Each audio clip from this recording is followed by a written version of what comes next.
Olá, graça e paz, graças a Deus, estamos aqui para mais um estudo sobre o capítulo 3 do livro de João, né?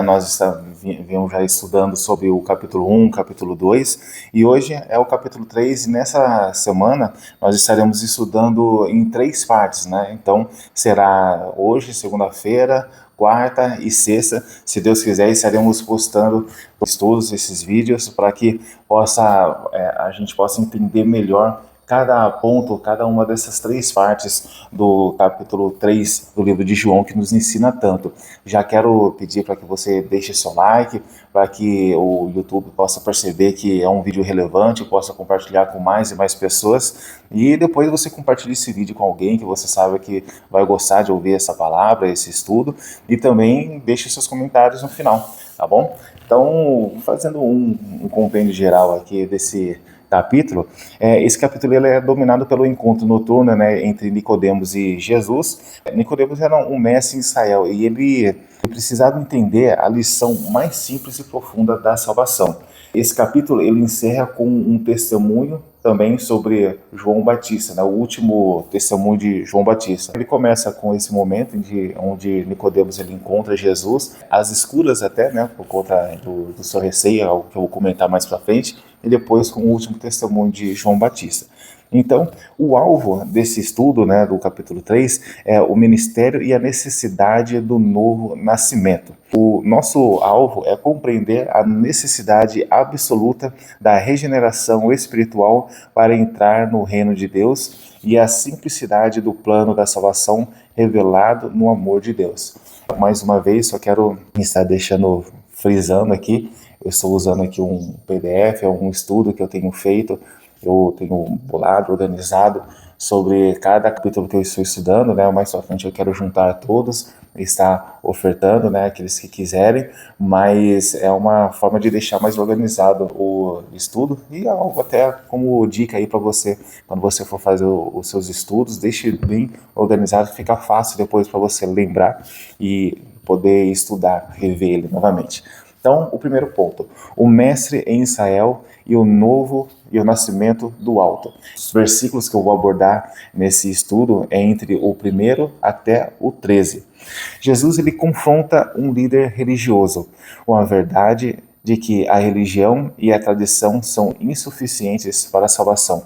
Jesus, nessa conversa com Nicodemos, ele faz com que Nicodemos ele perceba que todo conhecimento, por mais válido que seja, por mais melhor que seja isso para a vida, mas não ter a transformação, não ter o novo nascimento, não saber quem realmente é Jesus, o que ele faz na sua vida, é apenas uma religião. E são insuficientes para a salvação. Os versículos 1 a 3, vamos ver o seguinte, a inadequação da religião. Nicodemos, ele era um fariseu, um príncipe dos judeus, né? Ele era um líder respeitado.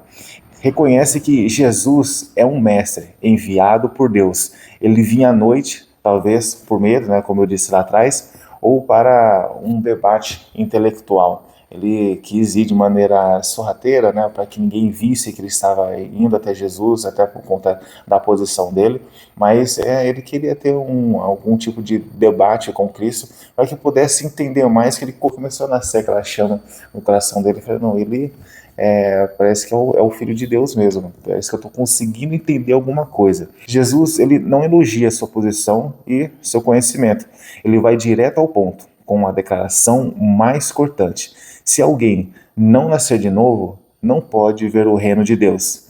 É uma lição fundamental, porque não importa o seu título, não importa a sua moralidade ou o seu conhecimento bíblico. O nascimento natural, ou seja, o primeiro nascimento, ele é insuficiente. O que é nascido da carne é carne, como Jesus disse. E é preciso um segundo nascimento, uma obra divina, para que a pessoa possa sequer ver, compreender ou experimentar o reino. Ou seja, o primeiro nascimento, né, é somente para te trazer ao mundo, somente para te tornar, né, formar como um ser humano aí normal, só que o segundo nascimento é o momento onde você escolhe morrer para o mundo e viver para Deus. Você escolhe deixar as coisas desse mundo, você escolhe não ficar, não acreditar ou não querer fazer as coisas que esse mundo nos impõe, os pecados, as jogatinas, as festas, tudo aquilo que não agrada a Deus, você fala, não, eu não quero isso para minha vida. Eu quero agora ser fiel e estar olhando somente para Cristo. Nos versículos 4 a 8, diz o seguinte, né, fala sobre a obra do Espírito. Nicodemos, ele é apegado, pelo que se percebe, ao literal. Ele pergunta como um homem velho pode nascer de novo, fisicamente. Jesus explica, o nascimento é espiritual, de água e do Espírito. É aquela frase, né? Nicodemos fala, como um homem já velho pode voltar ao ventre da sua mãe para nascer novamente? Ele estava indo de maneira literal, né? Ele não estava entendendo a espiritualidade com que a conversa de Jesus estava sendo para ele. Jesus, na verdade, estava falando de água e Espírito. A água, muitos acham que é a respeito do batismo, mas na verdade o contexto está ligado à purificação e ao arrependimento, que é frequentemente simbolizado pela água nas profecias de Israel, né? No caso aqui, um exemplo é Ezequiel 36 e 25.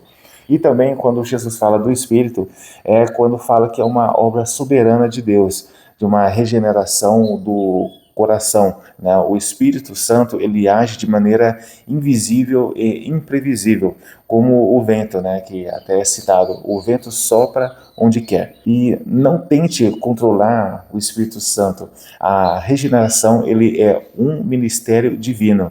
Ela não é produzida por esforço humano, rituais ou méritos, mas por um sopro divino que transforma a alma morta em viva. Nós precisamos de ter o Espírito Santo em nossas vidas. Nós precisamos deixar com que o Espírito Santo ele nos comande, ele nos direcione, porque quando nós começamos a querer agir por conta própria, quando nós começamos a querer trilhar nosso próprio caminho, a gente começa a se afastar das vontades de Deus. Por isso nós precisamos deixar o Espírito Santo falar aos nossos corações, a nos dar o direcionamento, porque ele vai começar a nos comandar. E aí dessa forma haverá uma real transformação, ou seja, aquele novo nascimento, ele permanece. Os versículos 10 a 13 é informado sobre a necessidade do ensino celestial. Jesus ele repreende Nicodemos, tu és mestre em Israel e ainda não sabe essas coisas? Se o mais graduado mestre não compreendeu os princípios elementares do reino, né, que seria o novo nascimento, como entenderia as coisas celestiais? A sabedoria humana, ela falha diante das verdades divinas. Ou seja, quando nós nos apegamos ao nosso próprio conhecimento, ele mesmo ele vai nos pregar peças. O próprio Nicodemos aqui, ele era mestre, ele sabia muito sobre a Bíblia. Só que faltava a ele o discernimento do Espírito, faltava a ele entender de maneira espiritual todo o conteúdo que ele havia adquirido. Não importa você ler vários livros, ler várias vezes até a própria Bíblia, mas se você ler a Bíblia apenas como um livro qualquer, apenas ler rapidão e não prestar atenção no seu conteúdo, naquilo que ele tem para acrescentar para a sua vida, vai ser só mais um conhecimento passado, entrou por um ouvido, saiu pelo outro, você leu, amanhã já esqueceu, e aquilo não fez uma transformação no seu coração. Então nós precisamos em todo tempo ter a presença de Deus nas nossas vidas, precisamos em todo tempo deixar que o Espírito Santo, ele fale aos nossos corações, ele comande as nossas vidas, e dessa maneira teremos a vontade de Deus, e nós conheceremos a boa, perfeita e agradável vontade de Deus. Amém? Eu quero ficar até aqui, esse é o primeiro ponto do nosso ensino, ou seja, pense sempre nisso, né? Só para finalizar, o conhecimento, ele é muito importante, mas mais importante ainda é ter a presença de Deus, a presença do Espírito Santo em nossas vidas. Eu vou deixar no terceiro vídeo, né? Eu vou colocar esse PDF, né? Todo esse estudo, né? Da primeira parte até a última parte lá nos comentários, ou melhor, na descrição, para que você possa estar baixando se você quiser e estar entendendo, né? Como que está sendo a linha a minha linha de raciocínio, a minha linha de estudo, né, de geração aqui do PDF, que depois, mais pra frente, eu vou estar juntando.